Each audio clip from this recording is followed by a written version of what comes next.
Welcome to Dark Signal Stories.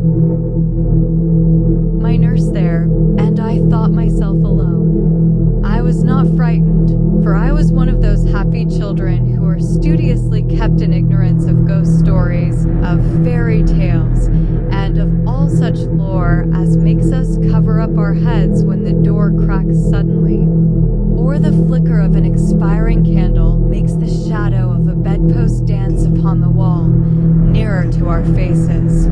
I was vexed and insulted at finding myself, as I conceived, neglected, and I began to whimper, preparatory to a hearty bout of roaring, when to my surprise I saw a solemn, but very pretty face looking at me from the side of the bed. It was that of a young lady who was kneeling, with her hands under the coverlet.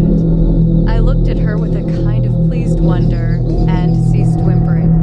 She caressed me with her hands, and lay down beside me on the bed, and drew me towards her, smiling. I felt immediately delightfully soothed, and fell asleep again. I was wakened by a sensation as if two needles ran into my breast very deep at the same moment, and I cried loudly.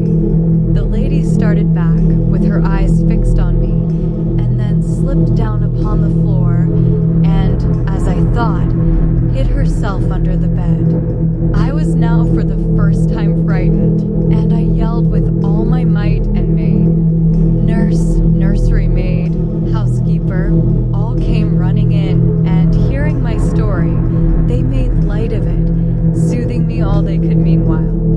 But, child as I was, I could perceive that their faces were pale with an unwonted look of anxiety, and I saw them look under the bed, and about the room, and peep under tables and pluck open cupboards, and the housekeeper whispered to the nurse, "Lay your hand along that hollow in the bed. Someone did lie there, so sure as you did not. The place is still warm." I was very nervous for a long time after this. A doctor was called in. He was pale and elderly. How well I remember his long saturnine face, slightly pitted with smallpox, and his chestnut wig.